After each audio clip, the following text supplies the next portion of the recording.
Good evening, everybody. I'll give you just a minute to grab your dessert and have a seat, or keep grabbing your dessert.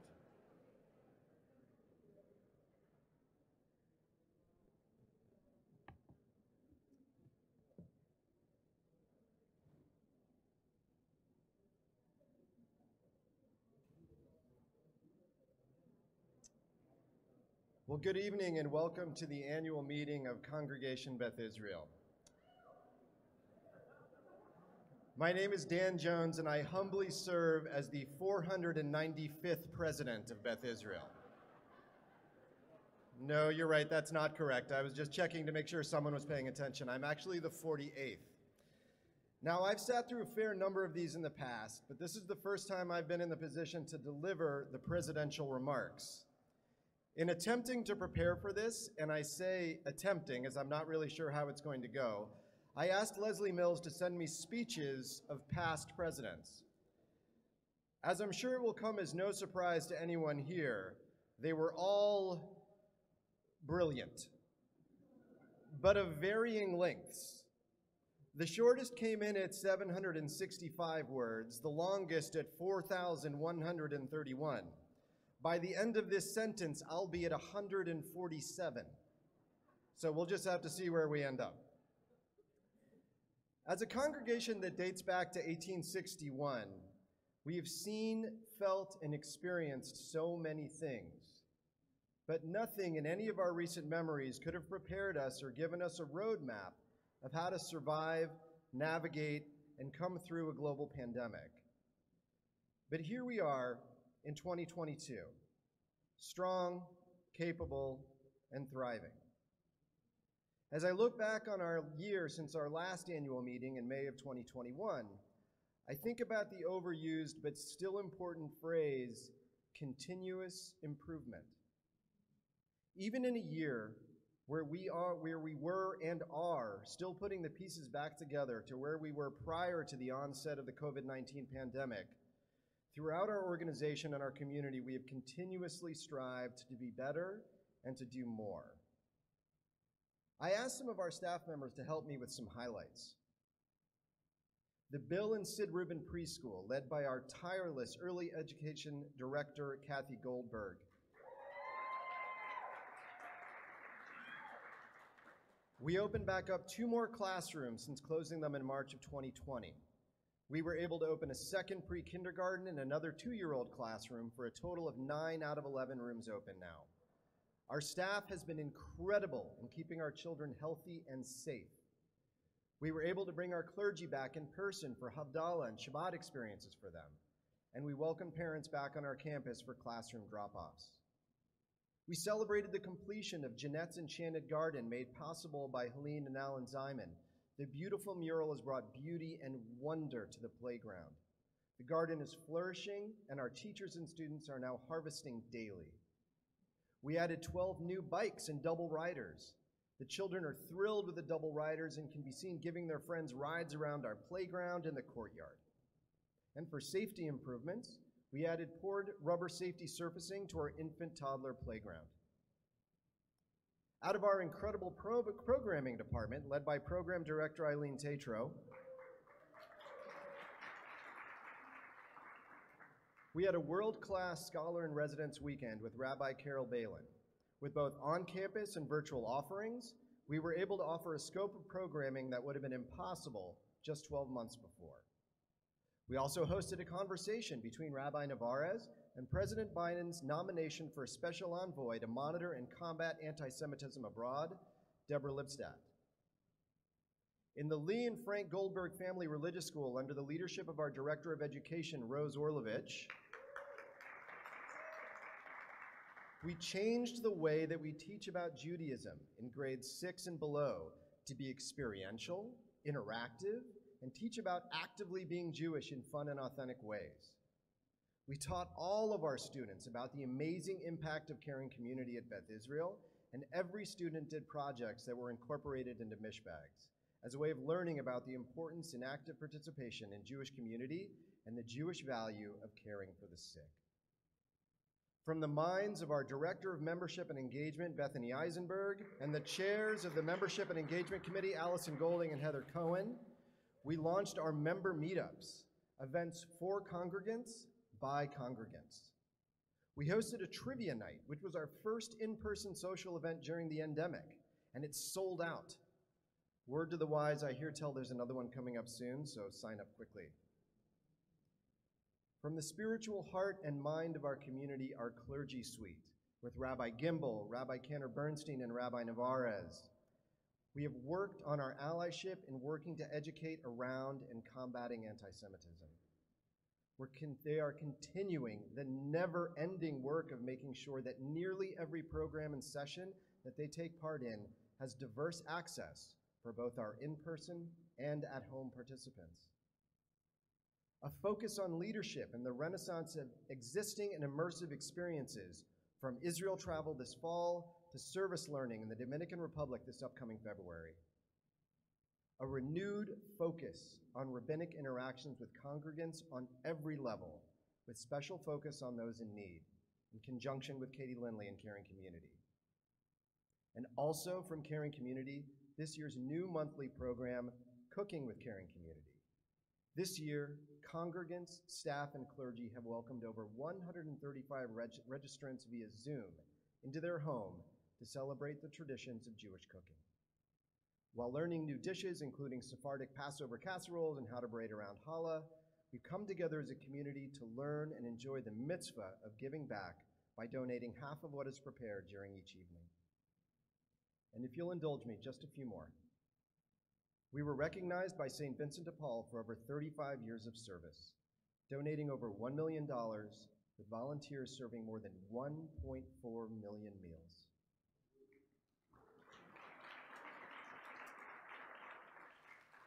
We secured over $300,000 in security grant funds, enabling us to make significant improvements to our security infrastructure.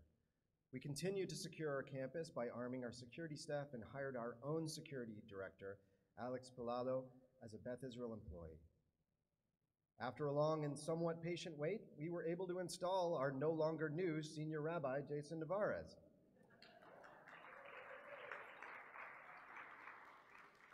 And 2 Saturdays ago, we came together to celebrate Rabbi Cantor Bernstein's 25 years of service for Beth Israel. It was a wonderful night and a record-breaking gala and fundraiser. This event grossed approximately $375,000, roughly $65,000 of which came from the Raise the Paddle portion to establish a special scholarship fund to assist our congregants who wish to go to Israel. And all of these things were done with less staff and resources than we had pre-pandemic. Was it easy to move forward and onward in the ever-changing, nebulous, and evolving world that we live in today? Absolutely not. But is it necessary in order for Beth Israel's community to grow, thrive, and continue on? Absolutely yes. I can take no personal credit for any of the things I've talked about tonight, but I do want to thank some people and groups of people who have helped me navigate the interesting voyage that is the presidency of the Board of Directors of Congregation Beth Israel. To all of you who participated in our recent listening sessions and polls, your insights help guide me in my understanding of the needs and wants of our community. To the Safe Reopening Committee, your thoughts, opinions, knowledge, and wisdom informed and guided the plans that have gotten us all back on campus in a safe and meaningful way. To the Security and Safety Committee, thank you for always having the tough, important, and fearless conversations that help us find the balance between safety and courageous hospitality. To Bill Klansnick and the facilities team, I sometimes stagger under the weight of just thinking about the size of your job of maintaining our magnificent but also magnificently aging facility. To our mighty clergy trio of RJB, RCB, and RJN, as I refer to them in my emails, thank you for your trust and your patience. and for not kicking me off the bema yet, though you always look slightly apprehensive whenever I have to say something up there. To our board and my executive committee for leading our congregation in all the ways that you do, and for showing a renewed sense of engagement and connection with our community this past year. To my partner in all things, Beth Israel, Leslie Mills, thanks for the guidance, the patience, and for answering all of my questions, and I have a lot of questions. I think you've almost figured out my sense of humor, or have you? To my partner in everything else, Stacey Tyrus Jones and our son Alex. Thank you for your shared commitment with me to Beth Israel. Time is precious. It's the only thing we can't make, get, or create more of. So I appreciate the grace you give me for the time I devote to this task. And finally, thanks to all of you for listening and for continuing to be a part of our wonderful Beth Israel community. In the coming months, you'll be hearing much more about the future of Beth Israel as we roll out and begin implementation of our new strategic plan. We have heard from so many of you, and the message has been clear. Keep doing what you're doing, but keep moving forward. I promise you, we will do just that. In closing, when I was putting together the highlights of the past year, it made me happy. And I hope listening to it made you happy too. And if not, we're Jews. I'm sure you'll let me know. 1,589 words. And no musical theater references. Apologies to the fan of immediate past President Carnot's remarks. But while a huge theater fan, the only musical I really like is Sweeney Todd, and Stacey wouldn't let me base my remarks all around that. So she says you're welcome, by the way. Maybe next year. With that, it is my pleasure to introduce the treasurer of Beth Israel to deliver his report. Ladies and gentlemen, our friend, John Lefter.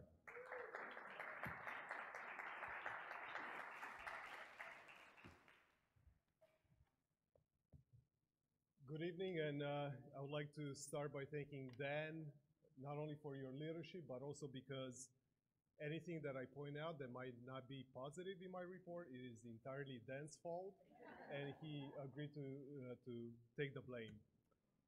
Shalom, my name is John Lefter. I've had the pleasure and the privilege of being your treasurer for the last couple of years, and I would like to share with you a few highlights of our current financial position, our future outlook, and more importantly, what we really need from you as members of our congregation. As you might expect, the ongoing pandemic, coupled with the current economic and social environments, have brought additional financial pressures on our congregation, just as many organizations have experienced. However, with that said, we've been extremely fortunate because we've been able to leverage external financial resources, such as government funding, to really help us bridge our revenue shortfalls in the last 2 years. And although we continue to draw the benefits from those external funding sources into the next fiscal year, this short-term solution is not sustainable in the long term because the funding has ended. Our membership revenue has remained flat over the last few years, just as many other faith-based organizations have experienced. And additionally, we've seen a downward trend in our new members joining our congregation during the pandemic. We are working hard, though, to stimulate a resurgence in the coming months as the campus continues to open up and more activities are becoming available to you as members. Our preschool revenue, which is a significant support of our operations and activities, and which was significantly impacted by the pandemic restrictions, has improved, although we are not yet at the pre-pandemic levels. However, with that said, we remain extremely confident and optimistic about what the future holds, as you heard from Dan's report. Cemetery and Mausoleum also continues to be a significant contributor to our revenues in good times as well as in bad times. Lastly, although our team has continued to remain vigilant and to stay on top of our expenses, They also continue to find new ways to increase the efficiency in our operations. We are, however, continuously impacted by external increases in costs, similar to what all of you are experiencing in your personal lives. So with that said, we are currently in the process of renewing our strategic plan, as Dan already touched on.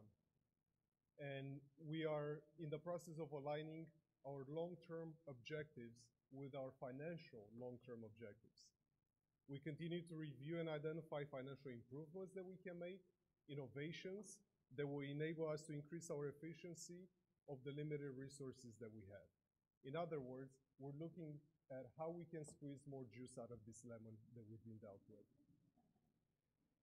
The financial resources we've been able to leverage in the last 2 years, as I've already mentioned, such as government funding, quite honestly, they will no longer be available. And based on models of future returns, we have also decreased the percentage that we draw from our endowment fund in order to safeguard the principal.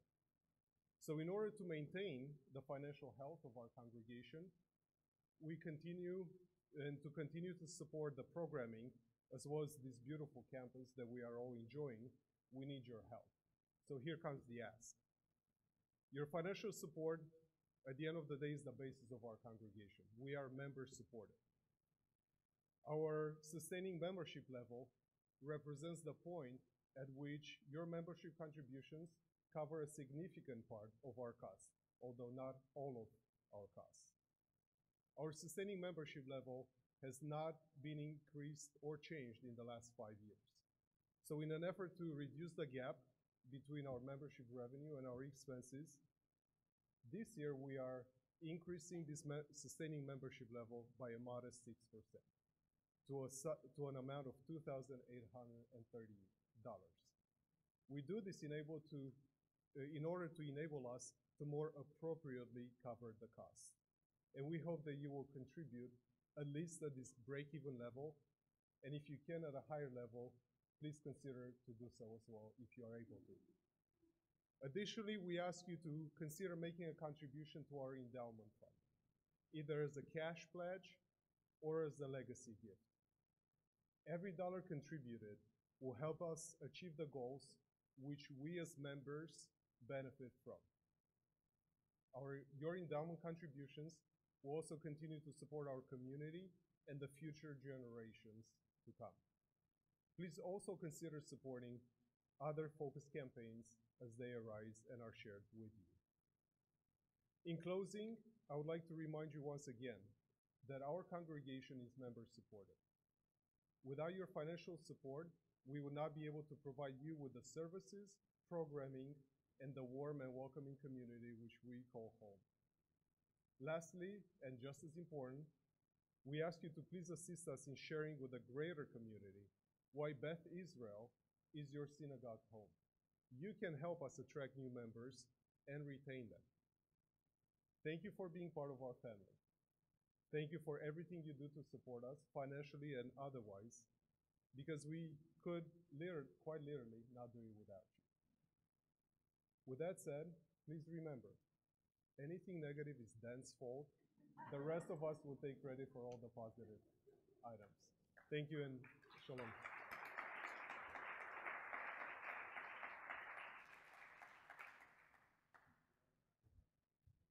Well, that's hard to follow up. And I know we all love John's amazing accent. He did say that it was a suggested 6% increase, but if you heard 60, that's also fantastic. So, well, I'll let you be the judge. I'd like to now take a moment on behalf of the entire congregation to extend our deepest gratitude to the board of directors who are ending their service this evening.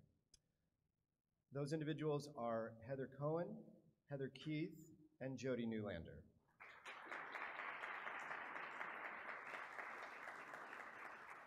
You have all served on our board through interesting and exciting times. The commitment, leadership, and service you have shown towards our Beth Israel community will inspire and guide the board members that follow you. Unfortunately, Heather Keith and Jody Newlander are not here tonight, but Heather Cohen is. If I could ask you to come on up.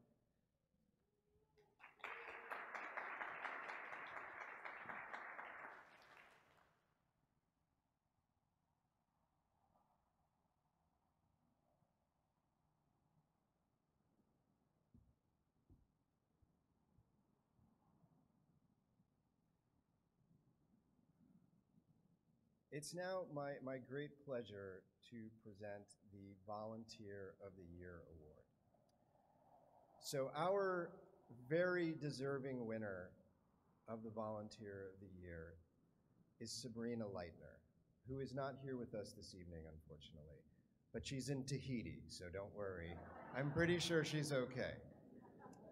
Just a little bit about Sabrina. Sabrina and her husband David have been members of Beth Israel for 12 years. Their son Nathan, who's attending University of Michigan, also grew up at Beth Israel.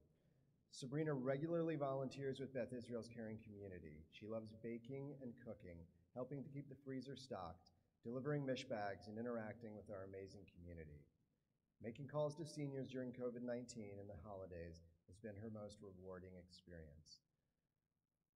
In a minute, you'll hear a little bit more about Sabrina. Sabrina is extraordinarily humble.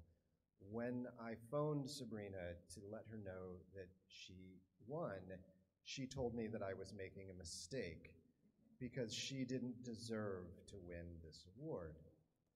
So I let her know that I didn't think I'd made a mistake. And she said it so passionately that I got off the phone and I called Leslie, and Leslie said, "No, you're not making a mistake. This is right." So I called her back and I said, no, you've won and you can't not accept, so you're welcome. But that's that's kind of Sabrina in a nutshell. She's so humble in the work that she does with Caring Community that she doesn't see it as a task, and she doesn't see the amount of work and time because to her it's a passion. As I said, she's not here tonight, but Katie Lindley from Caring Community is here to accept the award on her behalf and to read some words that Sabrina wrote for us.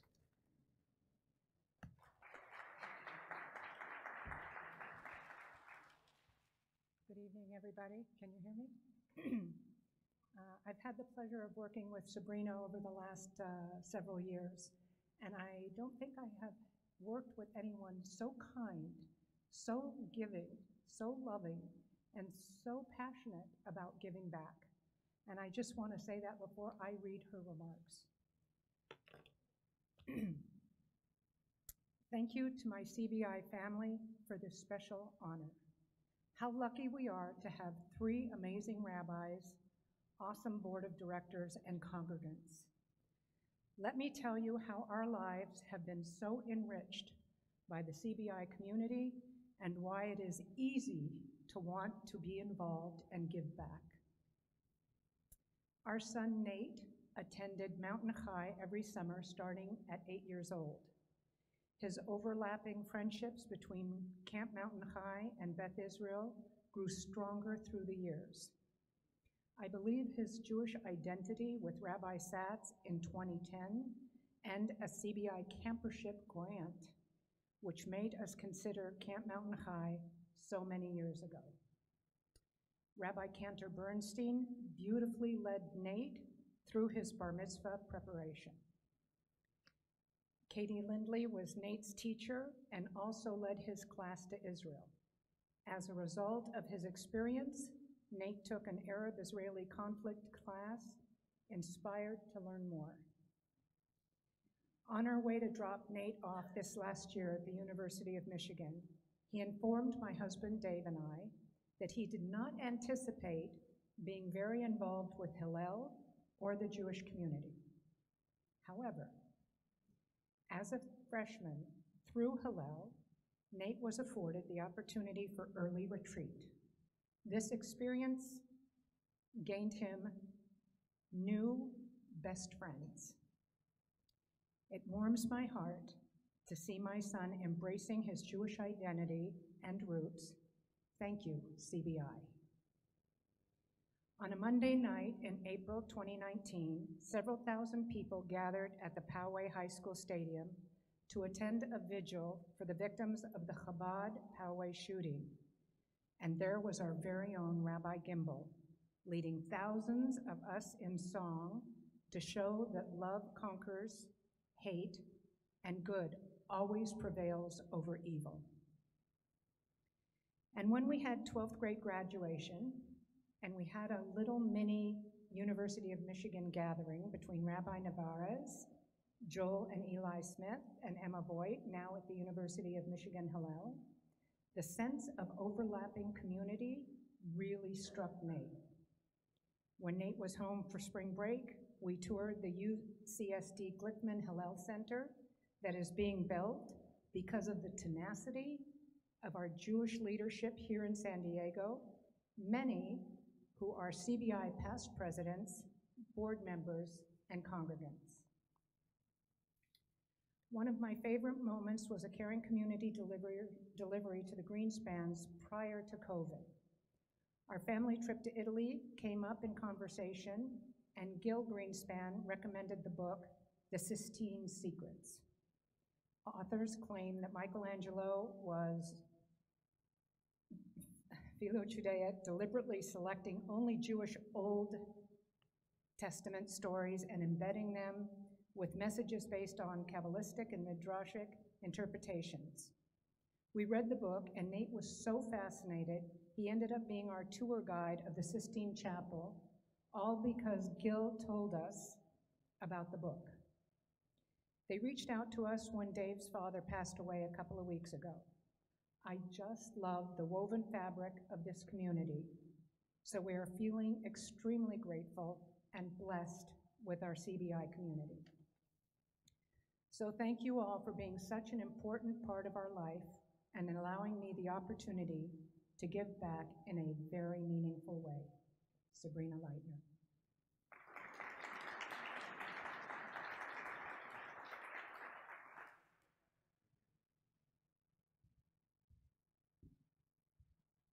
So when you see our friend Sabrina, please congratulate her. And, ask her how Tahiti was.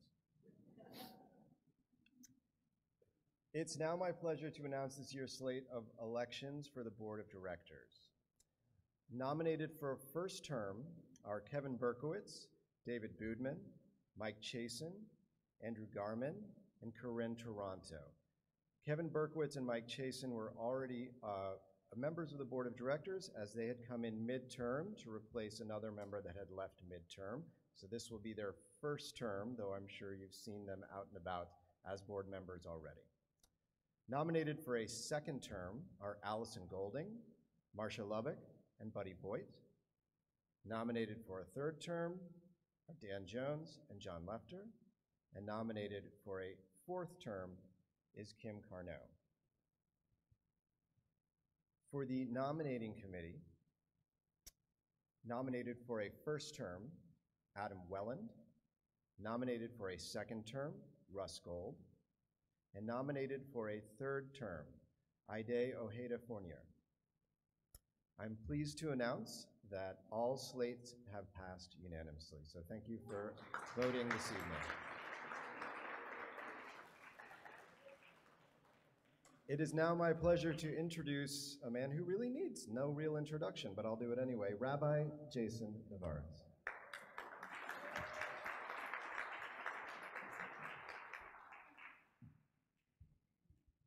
Put the rabbi at the end and see what happens. Means I have no time limit. I'm just kidding, just kidding. So first, welcome to everyone. Thank you, Dan, for the beautiful words and the remarks, and to John, amazing to have incredible leaders that are guiding us as volunteers. It is incredible. You might be wondering where my other clergy colleagues are. Well, if you tune in Friday nights, you see that they're not here right now because they are on well-deserved breaks away from this wonderful community. Rabbi Bernstein is in Israel right now, and Rabbi Gimbel is somewhere on the Mediterranean in a cruise. I have no idea where, and I told them to stay away so that they can have respite, of which they desperately need, and they will be back beginning next week. We'll have one of them back, and then at the end of the month, the other one will be back, so we wish them well on their much-deserved respites. So, Rabbi Jonathan Sachs, of blessed memory, noted that to be a Jew is to be an agent of hope in a world serially threatened by despair. Judaism is a sustained struggle against the world that is, in the name of the world that could be, should be, but is not yet. I chose to share these words as my opening remarks last year, and I choose to share them again. because I believe they're timeless and they firmly describe our role not only as Jews, but as a community that works to not only sustain, but to thrive and to give focus on what could and should be. We are in, my friends, an unprecedented spike in anti-Semitic activity. To be a Jew, to walk into the world in 2022 in the United States, on one hand, is the greatest freedom of democracy and freedom that Jews have ever had throughout Jewish civilization. And on the other hand, makes us question how we can show our Jewishness in public settings. We are well aware, and at the synagogue level, this takes a lot of resilience, a lot of focus and intention to work harder, even harder, certainly for your rabbis, for your staff, and for our lay leaders to do the work that we are doing to bring holiness and goodness into this world. So I share that with you only because it is the backdrop of everything that is going on right now in our society today, and it affects us hyper-locally in everything we do. And this community becomes a beacon of light and hope in a world that feels shrouded sometimes in darkness and chaos. We are a tapestry of incredible depth and beauty. Over 1,100 family units strong, and I believe made stronger by how we learn to thrive during another year of challenges and unknowns. Because we are in a position of strength, we endeavor, and we have endeavored into strategic planning and strategy work that Dan mentioned earlier. What a perfect time to be involved with consultants, to have our community listen to one another, to be able to focus intentionally on where and how we should be into the future and why. This is the moment that we are, because we come from a place of strength, we are not broken, we are not wounded, but we can always grow and evolve from where we are. So we take the blessings that we have and we lift them, and that's what we're doing right now. Many of you have already been part of listening sessions. You filled out online thank yous, polls, thank you.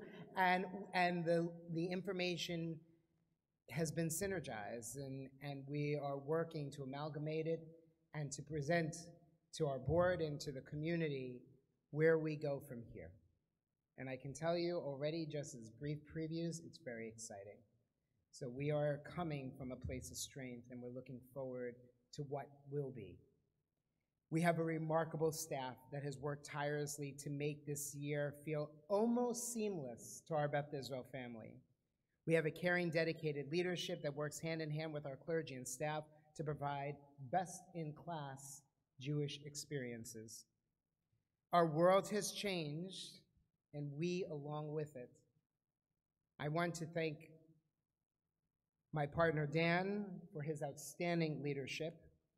You lead brilliantly and passionately, supporting our community by listening and, in your way, leading quietly with respect and kindness.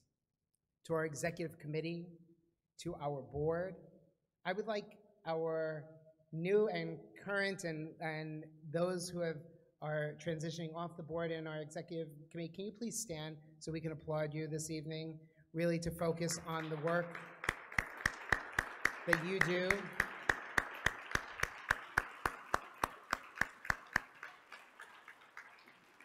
I know that many of you have been in that, there are a number of you that may not be in that role anymore, but were. Past presidents in the room, others. You know what it takes to be a leader. And just because we're strong doesn't mean that it's any easier. It's just, it takes energy and effort, and all of you do it with through a volunteer hat and lens, and I thank you. To my rabbinic partners, Rabbi Cantor Bernstein and Rabbi Gimbel, my heart overflows with our partnership, and I hope you see that from the Bima. I hope you're experiencing it in how we animate one another, and our differences, I believe, make us stronger. So I say thank you to them wherever they are at this moment. I will get my revenge, don't worry, it's coming. To my other partner, Leslie Mills, our phenomenal executive director, this place would not be standing without her. She is a treasure, and we're keeping her as long as we can. So just let me offer. She's holding back. I don't know about that, but we'll see. To our amazing staff, Simone Blase, Natalie Vanderberg, Katie Lindley, Bethany Eisenberg, Meg Mendel, Eileen Tatro, Kathy Goldberg, Rose Orlovich, Jessica Kretzer, Heather Taylor-Williams, Charlotte Stern, Raphael Stigliano, Mila Vassar, Susan Hutchinson, Barbara Thompson, Sandra Butler, Michelle Berkowitz, Alex Piado, and Cheryl Katz, my new executive assistant that I hope you will meet. To Bill Klansik, our facilities director, Mendy Strebe, events coordinator, and our facilities team. And I want to call out someone very special, Irina.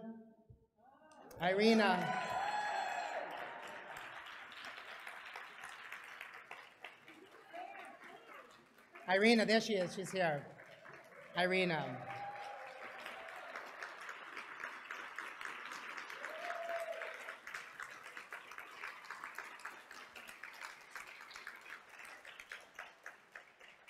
Many of us have titles. Irina has 20. And she does it all with grace and heart. And I just want to make sure that you know how deeply we love you and how much we appreciate all you do. Thank you. Our preschool and our religious school faculty, Heidi Gantwork and Andy Mayer, Buddy Voigt, Kay Chasen, Mila Wingard, and Lou Rose and Jeff Myers, you have helped to illuminate our spiritual depths and nourish our souls. This team is incredible. You are a blessed congregation. We are blessed. And words cannot describe what a privilege and honor I have to help lead it. We are strong, reflective, and we are making impact. This next year of my tenure here at Beth Israel has been met with unknowns that I never expected or anticipated. But within a year of unknowns, more people have connected with Beth Israel than ever before. Our reach has gone well beyond our physical walls and even our geographic locale to a global reach of thousands. In-person Shiva and Minyanim, funerals, B'nai Mitzvah, baby namings, Brit Milah, almost feels like old times again. Shabbat morning Minyan and Torah study back on campus. Many participating, dozens of individuals every week. And I'm ever grateful to Rabbis Gimbel, Bohm, Lawson, Grobart, and our Rabbi Emeritus, Michael Burke, for helping to facilitate and rotate with me on Torah study each and every week. Some brief highlights are Intro to Judaism, our first in many years adult B'nai Mitzvah class, which just had their amazing service, our caring community, our interfaith services at First United Methodist Church, our laser focus on combating anti-Semitism, courageous conversations, in-person confirmation classes, a Platt trip in less than 4 weeks going to Israel, our high holy days, fully in person with always diverse access, open to the world, meeting more and more congregants, chavarot, and community leaders. We are navigating what it means to stand for a safe and secure Israel each and every day, even when the challenges, the rhetoric continue to hit us everywhere. And we continue to rise above and continue to support a safe and secure Israel while global condemnation and anti-Semitic rhetoric continues. Our Jewish institutions, and more specifically, our Beth Israel, continues to lean into the challenges within and in order to affirm for what we stand as Jewish, a leading Jewish institution in San Diego and in Southern California. Our remarkable programming, as we heard under the direction of Eileen Tatro, has created a renaissance of engagement for all ages and stages of life. And our community partnerships continue to grow. Interfaith Community Services, Father Joe's, ADL, United Methodists, and local Black faith ministers. This is the work we are doing on the ground each and every day to make sure not only are we relevant, but that our voices are supporting those communities as well, to know that what we stand for as a Jewish community is kindness and compassion and bringing it to the world. I'm excited to travel on June 16th with some of our staff and many of our 24 individuals, most of whom will have just graduated high school, to Israel, and our service learning experiences with our NGO partner, Bridges to Community, will have our inaugural first trip. on February 18, 2023. This is something to be proud of.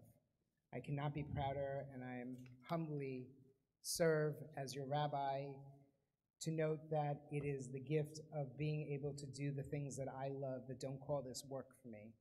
This is a passion. This is my life. This is my work in the world. All of it could not be possible without my children, Sophie and Ethan, my partner in everything in all ways in life, Nicole, who is here tonight, who many of you have already had the privilege of learning from yourselves and meeting and engaging with, and if you haven't, you definitely should. And all of it is with a feeling of knowing that this is where we need to be and this is where we're proud to be. So thank you.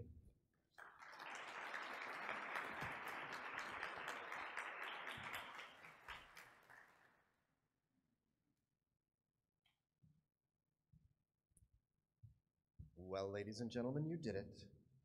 You have attended, you have voted, you have listened, you have eaten, hopefully, another Beth Israel annual meeting. But in all seriousness, I really want to thank you for being here in this moment with us, because it's moments like this that are what make up the fabric of Beth Israel, whether it's this moment or the moment last weekend at the gala when we were all together for that, or 2 Fridays ago when we celebrated our B'nai Mitzvah, our adult B'nai Mitzvah class together. It's those moments that make us Beth Israel. And we have to be in community together to be able to do that. So thank you for being in community with us tonight. Our meeting is adjourned. There's still more dessert in the back. See you later.